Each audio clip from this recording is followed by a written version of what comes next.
Pertanyaan berikut pendeta dari Ibu Simanung Khalid. Selamat malam HCI, saya mau tanya apa maksud dari Keluaran 12 ayat 16 mengadakan pertemuan kudus baik pada hari yang pertama maupun hari yang ketujuh. Terima kasih, saya bacakan Keluaran 12 ayat yang ke-16. Bunyinya demikian. Kamu adakanlah pertemuan yang kudus baik pada hari yang pertama maupun pada hari yang ketujuh. Pada hari-hari itu tidak boleh dilakukan pekerjaan apapun, hanya apa yang perlu dimakan setiap orang. Itu sajalah yang boleh kamu sediakan. Silakan pendeta. Terima kasih untuk pertanyaan ini. Latar belakangnya adalah perintah Allah untuk merayakan hari Paskah. Keluaran pasal yang ke-12 ini adalah awal Allah memerintahkan orang Israel untuk merayakan Paskah, memperingati keluarnya mereka dari Mesir. Dan Tuhan Allah telah menentukan setiap bulan dan setiap tanggal berapa dalam bulan itu, setiap tahunnya mereka merayakan hari Paskah. Jadi hari-hari ini dan hari Paskah itu diikuti dengan hari raya roti tidak beragi.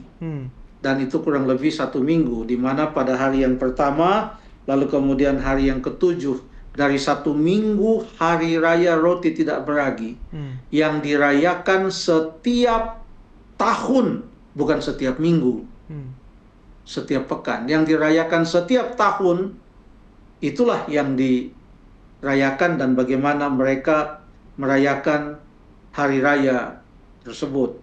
Ini tidak sedang berbicara tentang hari Sabat setiap pekan, tetapi berbicara tentang hari raya roti tidak beragi yang tanggal bulannya telah ditetapkan dan dirayakan setiap 1 tahun. Mungkin kita boleh baca di ayat yang ke-6. Ayat yang ke-6, di situ ada petunjuk dia punya tanggalnya. Keluaran 12 ayat yang ke-6. Kamu harus mengurungnya sampai hari yang ke-14 bulan ini. Lalu seluruh jemaah Israel yang berkumpul harus menyembelih pada waktu senja. Itulah korban Paskah itu. Lalu kemudian diikuti dengan 1 minggu hari raya roti tidak beragi. Jadi mau jatuh hari apapun dalam 1 pekan, maka tanggalnya itu tidak boleh berubah. Pokoknya tanggal 14 setiap bulan yang pertama penanggalan orang Yahudi pada saat itu. Mungkin kita boleh baca 1 ayat lagi supaya kita boleh melihat bagaimana hari-hari raya itu dirayakan sebelum Yesus menggenapinya di atas kayu salib, di mana Tuhan Yesus adalah anak domba Paskah itu. Kita buka Imamat pasal yang ke-23, kita mau baca di ayat yang ke-6 sampai ayat yang ke-8. Imamat pasal yang ke-23, ayat 6 sampai ayat yang ke-8. Imamat 23 ayat 6. Ya. Dan pada hari yang baca ayat 5 dulu, ayat 5 dulu, mulai ayat 5. Baik. Ayat 5, dalam bulan yang pertama pada tanggal 14 bulan itu pada waktu senja ada Paskah bagi Tuhan. Terima kasih. Tanggal berapa itu? 14 bulan yang pertama. Setiap tahun ya, setiap tahun. Ayat yang ke-6, diikuti dengan hari apa? Dan pada hari yang ke-15 bulan itu ada hari raya roti tidak beragi bagi Tuhan. 7 hari lamanya kamu harus makan roti yang tidak beragi. Terima kasih. Ayat 7. Ayat 7, pada hari yang pertama kamu harus mengadakan pertemuan kudus. Janganlah kamu melakukan sesuatu pekerjaan berat. Kemudian ayat 8. Ayat 8, kamu harus mempersembahkan korban api-apian kepada Tuhan 7 hari lamanya. Pada hari yang ke-7 haruslah ada pertemuan kudus. Janganlah kamu melakukan sesuatu pekerjaan berat.